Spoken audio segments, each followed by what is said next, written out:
Hadirin yang semoga dirahmati Allah, beliau menyampaikan kalau seseorang melakukan terjerumus ke dalam kesalahan, ya, kemudian dia sadar dan dia bangkit, segera lakukan kebaikan setelah itu. Dan di antara kebaikan yang bisa dilakukan segera mungkin adalah beristighfar dan bertobat kepada Allah Subhanahu wa taala.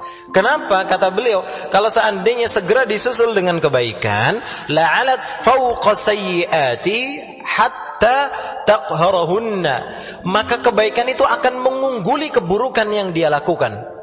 Ditutupi, itu bisa ditutupi sampai keburukan itu terkalahkan, hilang, bisa hilang. Hadirin yang kami hormati, kok bisa? Kok bisa seperti itu? Ini sisi lain dari nasihat yang beliau sampaikan. Jadi orang itu kalau melakukan keburukan, dia tidak bersegera melakukan kebaikan, hancur dia. Tapi ketika dia melakukan keburukan, sadar dan bertobat, dan dia melakukan kebaikan setelahnya, maka keburukannya ditutup. Keburukannya bisa kalah dengan kebaikan yang dia lakukan. Hadirin yang semoga dirahmati oleh Allah Subhanahu wa taala, Syekh Dr. Umar hafizahullah taala menyampaikan di sini, wa hadza min fiqhi Abi Ubaidah radhiyallahu anhu. Ini fikihnya, kedalaman ilmu Abu Ubaidah radhiyallahu taala anhu. Kenapa beliau sampai menyampaikan nasihat seperti itu? Kok bisa? Fa inna Allah taala lamma takarrama ala ibadihi bimudha'afatil hasanat. Maka karena sesungguhnya ketika Allah Subhanahu wa taala memuliakan para hambanya, Allah itu muliakan mereka dengan dilipat gandakannya pahala kebaikan. Wa anna as-sayyi'ata la takunu illa wahidatan faqat. Dan keburukan, ketika seorang melakukan keburukan itu balasannya cuma satu. Balasannya cuma semisal keburukan yang dia lakukan. Shara al-haliku haqqan huwa man ghalabat sayyi'atuhu hasanatihi. Maka ketika kondisinya seperti ini, orang yang bakalan binasa adalah orang yang ketika Allah berikan kesempatan seperti itu, ternyata keburukannya lebih besar dibanding kebaikannya. Kama rawan Nabi sallallahu alaihi wasallam anillah tabaraka wa taala, sebagaimana yang Rasul sallallahu alaihi wasallam riwayatkan dari Allah tabaraka wa taala, hadis qudsi. Ya. Fi hadits mudha'afatil hasanati wal jazaa'i bisayyi'ati wahidah. Di dalam hadis yang menjelaskan tentang dilipat gandakannya kebaikan dan keburukan akan dibalas dengan satu, ataupun keburukan dibalas dengan semisalnya saja. Satu dibalas dengan satu. Nabi sallallahu alaihi wasallam di dalam sebuah riwayat disebutkan, wala yahliku 'ala Allahi illa halik. Orang yang benar-benar binasa adalah ketika tadi diberi kesempatan dengan dilipat gandakannya kebaikan, keburukan itu cuma dibalas 1:1, dia tetap binasa, dia keburukannya tetap mengalahkan kebaikannya, maka kata Nabi SAW, orang ini adalah orang yang benar-benar binasa. Allah Tabaraka wa Ta'ala berfirman, Man jaa bil hasanati, barang siapa melakukan kebaikan, kata Allah Tabaraka wa Taala, Allah berfirman, barang siapa yang melakukan kebaikan, falahu 10 amsalihha, maka dia akan dapat 10 balasan kebaikannya, 10 kali lipat. Satu kebaikan dibalas 10 kali lipat, dan ini minimal. Ini minimal, ya. Kenapa kok minimal? Karena Allah Tabaraka wa Ta'ala menggambarkan di dalam firman yang lain, di dalam surat Al-Baqarah ayat 261, Allah Tabaraka wa Ta'ala gambarkan bahwa orang yang bersedekah di jalan Allah Subhanahu wa Ta'ala itu permisalannya seperti halnya satu biji yang tumbuh, dan ketika tumbuh ada 7 ranting, 7 tangkai, masing-masing tangkai ada 100 biji, berarti satu biji membuahkan 700 biji.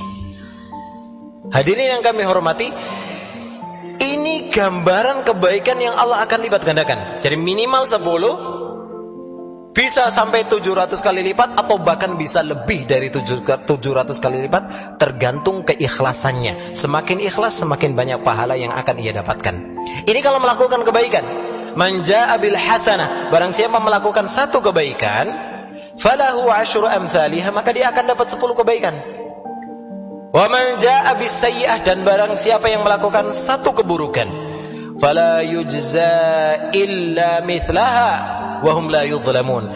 Maka balasannya ya satu. Ketika melakukan satu keburukan ya balasannya satu. Masya Allah, ini luar biasa. Bahkan di dalam hadis Nabi SAW yang diriwayatkan oleh Imam Bukhari, Tabaraka wa ta'ala menyiapkan pahala yang luar biasa ketika seseorang berniat untuk melakukan kebaikan. Baru niat, man hamma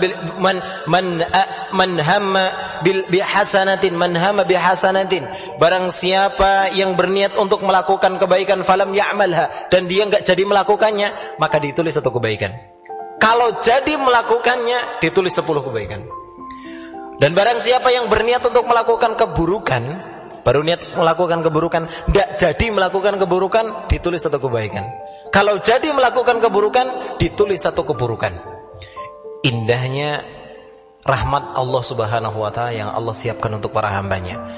Makanya Bapak Ibu hadirin yang kami hormati, dari sini tergambar kenapa kok Abu Ubaidah radhiyallahu ta'ala anhu sampai mengatakan at-tahluka, orang yang akan binasa adalah an yudhnibal abdu dzanban, orang yang atau seorang hamba yang melakukan dosa, sebuah dosa, thumma la ya'mal ba'dahu khaira, kemudian tidak bersegera melakukan kebaikan setelahnya. Kenapa? Karena ketika dia melakukan sebuah dosa, balasannya satu dosa yang dia lakukan, ya balasannya satu. Ya, hukumannya satu nanti. Adil, gambaran keadilan Allah Subhanahu wa ta'ala. Nah, kalau ketika dia melakukan keburukan, segera sadar, tobat, istighfar, dan melakukan kebaikan lainnya setelahnya, berarti dia akan mendapatkan peluang untuk memperoleh kebaikan yang berlipat-lipat ganda. Makanya beliau sampai mengatakan kebaikan itu akan bisa mengalahkan keburukan-keburukan yang dia lakukan. Hadirin yang semoga dirahmati oleh Allah Subhanahu wa ta'ala. Dan ini gambaran indahnya rahmat Allah Subhanahu wa ta'ala dan dalamnya nasihat dari Abu Ubaidah ibn Jarrah radhiyallahu ta'ala anhu. Mari kita lanjutkan ya, untuk membaca penjelasan dari Syekh Dr. Umar hafizahullah ta'ala. Beliau menyampaikan hafizahullah ta'ala, innahu laysa minna ahadun illa wa huwa urdatun lil khata'i wa dhanbi. Kita itu manusia yang ya kemungkinan besar itu pernah melakukan kesalahan, pernah melakukan dosa ya. Walakin sya'na fil mubadarati ila mahwi dhanbi bil hasanah. Akan tetapi sebagai orang yang beriman kepada Allah Subhanahu wa ta'ala, ketika kita sadar kita banyak dosa, yang harus kita lakukan, yang perlu kita perhatikan adalah ketika terjerumus dalam lubang kesalahan, segera bangkit dan segera lakukan kebaikan setelah itu. Bersegera melakukan kebaikan setelah itu. Sebagaimana perintah Nabi SAW, wa atbi'is sayyi'atal hasanah tamhuha. Segera susul keburukan yang pernah kalian lakukan dengan kebaikan. Kenapa? Tamhuha. Karena kebaikan yang kalian lakukan akan bisa menghapus keburukan tersebut. Wa fit tanzil, dan di dalam Al-Qur'anul Karim Allah Tabaraka wa ta'ala jelas berfirman yang menggambarkan indahnya rahmat Allah. Innal hasanati yudhibnas sayyi'at. Sesungguhnya kebaikan-kebaikan itu akan menghapus keburukan. Surat Hud ayat 114. Maka beliau menyampaikan di sini, inna min taufiqillahi ta'ala li'abdihi an yubadira bis salihati 'inda al-wuqu'i fis sayyi'at. Di antara bentuk taufik dari Allah yang Allah berikan kepada para hambanya, kita itu bisa melakukan kebaikan ya. Poin pentingnya adalah kita itu diberi taufik oleh Allah Subhanahu wa ta'ala, diberi hidayah taufik untuk bisa melakukan kebaikan itu. Maka beliau menyampaikan di antara gambaran orang yang diberi taufik oleh Allah Subhanahu wa ta'ala adalah ketika dia bersegera melakukan kebaikan setelah terjerumus dalam keburukan. Karena manusia pasti salah, okay? Kita itu paham diri kita itu banyak dosa, banyak salah. Tapi orang yang diberi taufik oleh Allah Subhanahu wa ta'ala adalah orang yang faham dia berbuat salah, kemudian dia segera bangkit dan segera melakukan kebaikan setelahnya. Itu adalah orang yang diberi taufik oleh Allah Subhanahu wa taala. Tanda orang diberi taufik oleh Allah Subhanahu wa taala. Wa inna min rahmatillahi taala, ketika Allah tabaraka wa taala berikan taufik itu, Allah juga memberikan gambaran rahmat yang sangat luas yang Allah berikan kepada para hambanya. Ansyara li ibadi jumlatan minal mukaffirati, Allah tabaraka wa ta'ala ternyata mempersiapkan bagi kita amalan-amalan yang luar biasa banyaknya, yang itu bisa menghapus dosa. Jadi ini indahnya kasih sayang Allah pada kita. Allah itu faham Bapak Ibu, kita itu banyak dosa. Allah itu memahami kita itu mudah terjerumus ke dalam kesalahan dan juga ke dalam dosa. Maka ketika Allah tabaraka wa ta'ala memahami kondisi ini sebagai bentuk kasih sayang Allah yang luar biasa kepada hambanya orang-orang yang beriman, Allah persiapkan amalan-amalan yang bisa menghapus kesalahan-kesalahan mereka. Di antaranya adalah beliau menyampaikan, di antaranya Nabi SAW menyebutkan di dalam sebuah hadis yang diriwayatkan oleh Imam Muslim, hadisnya ma'ruf dari sahabat yang mulia Abu Hurairah radhiyallahu taala anhu, Nabi SAW pernah bersabda, as-salawatul khams, salat 5 waktu yang dikerjakan oleh seseorang, wal jumu'atu ilal jumu'ah, antara satu salat Jumat dengan Jumat berikutnya, wa ramadhanu ila ramadhan, dan antara satu Ramadan dengan Ramadan berikutnya, mukaffiratun ma bainahunna idza jtanabal kaba'ir.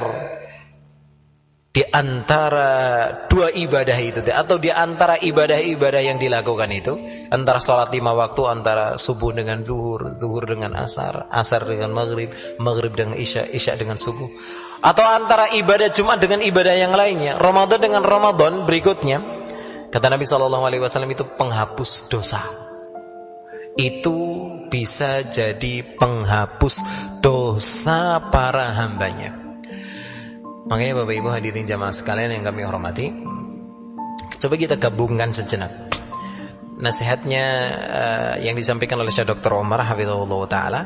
Orang itu kalau dikasih taufik oleh Allah Subhanahu wa ta'ala adalah mereka itu akan bersegera untuk melakukan kebaikan setelah mereka terjerumus ke dalam keburukan. Kemudian di sisi lain Nabi sallallahu alaihi wasallam pernah bersabda, salat 5 waktu itu di antara 2 salat itu akan bisa menjadi momen dihapusnya dosa seseorang. Maka Bapak Ibu hadirin jamaah sekalian, ketika kita gabungkan ini dan kita lihat diri kita itu banyak dosa, maka jadilah orang yang berbahagia ketika momen waktu sholat sudah dekat. Ketika sholat itu sudah dekat, jadikan itu sebuah momen kebahagiaan di dalam diri kita. Ketika kita menyadari bahwa di hari itu kita banyak dosa, entah dosa melalui lisan kita, mata, pendengaran, hati, ataupun yang lainnya. Jadikan momen menjelang waktu sholat itu adalah momen kebahagiaan yang kita rindukan. Kenapa? Karena Nabi SAW berjanji antara satu sholat dengan sholat lainnya itu akan menjadi penghapus dosa, menghapus dosa bagi kesalahan-kesalahan yang pernah kita lakukan. Maka berbahagialah. Dan ketika kita berbahagia dan bersegera untuk menyambut panggilan sholat, untuk menyambut ibadah tersebut, mudah-mudahan itu adalah tanda taufik dari Allah diberikan kepada kita. Mudah-mudahan itu adalah tanda kebaikan yang Allah berikan kepada kita. Tapi di antara syaratnya adalah idza jtanabal kaba'ir, selama dia meninggalkan dosa-dosa besar. Karena kalau dosa besar harus dengan taubatan nasuha. Dia harus menyesal, dia harus tinggalkan kesalahan itu, dia berazam, bertekad untuk tidak mengulangi kesalahan itu. Kalau berkaitan dengan manusia, dia minta maaf atas kesalahan yang pernah ia lakukan. Itu taubatan nasuha, benar-benar taubat. Dia bertekad, dia sesali, dia tinggalkan itu, tekad enggak mau diulangi lagi. Taubatan nasuha. Hadirin yang semoga dirahmati oleh Allah Subhanahu wa taala, ini gambaran indahnya rahmat Allah yang Allah berikan kepada para hambanya. Maka kalau kita renungi sejenak, kita ini banyak dosa. Kita ini baru keluar rumah saja dosa sudah menyambut, jangankan keluar rumah, masih di dalam rumah saja bisa berbuat dosa. Maka jadikan momen-momen kebaikan yang menyambut kita ataupun akan datang menghampiri kita, itu momen kebahagiaan buat kita untuk segera tunduk di hadapan Allah dan meminta ampunan kepada Allah Subhanahu wa taala atas kesalahan kita. Siapa dari kita yang terlepas dari kesalahan? Tidak ada. Ya, kita ini banyak melakukan kesalahan. Tapi jadikan momen melakukan kesalahan itu jadikan momen tatkala kita terjerumus melakukan kesalahan sebagai salah satu momentum untuk segera memperbaiki diri dan bertekad untuk tidak mengulanginya lagi. Sebagaimana Nabi Adam alaihissalam pernah melakukan kesalahan, tapi beliau bertobat, beliau menyesal, dan Allah angkat kembali derajat beliau di sisinya. Di sisi lain, iblis juga pernah melakukan kesalahan. Dia sombong, dia enggan mengikuti perintah Allah Subhanahu wa taala, dan dia enggak mau bertobat, menyesali ataupun mengakui kesalahannya, enggak mau. Sehingga pada akhirnya dia pun binasa. Dan inilah gambaran yang disampaikan oleh Abu Ubaidah radhiyallahu taala. At-tahluka, orang yang binasa itu adalah orang yang berbuat salah, tidak bersegera ditutup dengan kebaikan. Di antara kebaikan yang bisa dilakukan adalah ketika melakukan kesalahan gak segera istighfar, ketika melakukan kesalahan gak segera bertobat, ketika melakukan kesalahan malah justru ditambah dengan kesalahan yang lainnya, atau bahkan merasa nyaman dengan kesalahan tersebut, atau bahkan tidak merasa berbuat salah. Itu malah masalah. Nah, hadirin yang semoga dirahmati oleh Allah Subhanahu wa taala, ketika orang melakukan kesalahan kok enggak merasa salah atau tidak segera ditutup dengan kebaikan, inilah yang disampaikan oleh Abu Ubaidah radhiyallahu taala anhu, dia akan binasa, dia bisa binasa. Tapi ketika seorang melakukan kesalahan dan mengakui kesalahan itu dan bertobat kepada Allah, maka Allah akan angkat derajatnya. Yakin Allah akan angkat derajatnya. Bukan berarti ini kok kemudian kita, berarti saya tak maksiat aja lah, mengko tobat. Bukan itu. Ya, bukan itu maksudnya. Tapi ketika kita memang suatu saat tidak bisa mengendalikan mungkin syahwatnya ataupun yang lainnya, segera bertobat kepada Allah Subhanahu wa taala. Dan lihat bagaimana Allah menggambarkan di dalam Al-Qur'anul Karim ketika Allah berfirman tentang orang-orang yang bertakwa yang akan disiapkan surga yang seluas langit-langit dan juga bumi di dalam surat Ali Imran. Ternyata Allah terangkan rentetan sifat-sifat mereka tatkala hidup di dunia. Salah satu sifat mereka itu luar biasa. Luar biasanya dari sisi kebaikannya. Ciri orang bertakwa yang Allah ceritakan di dalam Al-Quran surat Ali Imran yang kita baca ayat 135. Walladzina idza fa'alu fahisyah. Mereka itu adalah ketika di dunia adalah orang-orang yang tatkala mereka melakukan perbuatan keji, perbuatan dosa. Fahisyah itu di antara keterangannya adalah perbuatan dosa besar, ya, dosa besar. Walladzina idza fa'alu fahishatan, dan tatkala mereka di dunia melakukan terjerumus dalam perbuatan dosa besar, perbuatan yang keji, au zalamu anfusahum, atau mereka menzalimi diri mereka sendiri, itu dengan melakukan perbuatan-perbuatan dosa kecil. Atau sebagian lain menerangkan bahwasanya ini masuk dosa kecil maupun dosa besar, intinya kerugiannya kembali kepada pelakunya sendiri. Jadi intinya mereka tatkala melakukan perbuatan dosa, dzakarullaha, mereka langsung ingat Allah. Mereka ingat Allah ketika itu, fastaghfaru lidzunubihim. Mereka ketika melakukan itu ingat Allah dan mereka pun menyesali, beristighfar kepada Allah, minta ampunan kepada Allah Subhanahu wa taala. Wa may yaghfirudz dzunuba illa Allah, dan memang siapa lagi yang bisa mengampuni dosa kecuali Allah Subhanahu wa taala. Walam yusirru ala ma fa'alu wa hum ya'lamun, dan mereka enggak melanjutkan lagi perbuatan dosa itu. Enggak dilanjutkan. Orang kok menyesal kok balik maning, bukan. Menyesal dan dia berusaha untuk tidak melakukan kembali, tidak meneruskan perbuatan dosanya. Hadirin yang semoga dirahmati oleh Allah Subhanahu wa taala, sedang mereka mengetahui. Hadirin yang semoga dirahmati oleh Allah Subhanahu wa taala, ini gambaran, ini sifat orang yang bertakwa. Hadirin, sifat orang yang bertakwa. Karena memang manusia itu ya, namanya manusia biasa enggak maksum, kadang terjerumus dalam perbuatan dosa. Tapi yang mereka lakukan adalah ketika terjerumus ke dalam perbuatan dosa, ingat Allah, kemudian segera beristighfar, minta ampunan kepada Allah Subhanahu wa taala. Ketika mereka melakukan itu, kembali ke ayat sebelumnya. Dia beristighfar, maka kebaikannya akan dilipat gandakan jadi 10 atau bahkan lebih dari 10, 700 atau lebih dari itu. Ketika mereka bertobat dan tobat itu kebaikan, juga seperti itu. Ditambah lagi kalau seandainya setelah itu dia melakukan ketaatan lainnya, dia sholat sunnah, dia membaca Quran, dia bersedekah, dia berbakti kepada kedua orang tua. Setelah dia melakukan keburukan, maka kebaikan-kebaikan itu akan dilipat gandakan di sisi Allah Subhanahu wa taala, dan itulah yang diharapkan akan bisa menutupi kesalahan yang pernah kita lakukan. Maka orang yang binasa adalah orang yang kesalahannya menutupi kebaikan-kebaikannya, padahal Allah sudah melipat gandakan, Allah akan melipat gandakan pahala kebaikan, sedangkan balasan keburukan satu dibalas dengan satu. Sehingga mudah-mudahan Allah Subhanahu wa taala berikan taufik kepada kita, Allah berikan keistiqomahan kepada kita, dan memberikan taufik kepada kita agar bersegera dalam melakukan kebaikan. Semoga Allah Subhanahu wa taala jadikan hal tersebut sebagai penutup dari keburukan-keburukan kita, dan semoga Allah ampuni dosa-dosa kita dan Allah masukkan kita semua ke dalam surganya kelak. Allahumma amin. Terima kasih atas perhatiannya. Mohon maaf apabila ada kesalahan. Kita tutup dengan doa kafaratul majlis. Subhanakallahumma bihamdik asyhadu an la ilaha illa anta astaghfiruka wa atubu ilaik. Wassalamualaikum warahmatullahi wabarakatuh.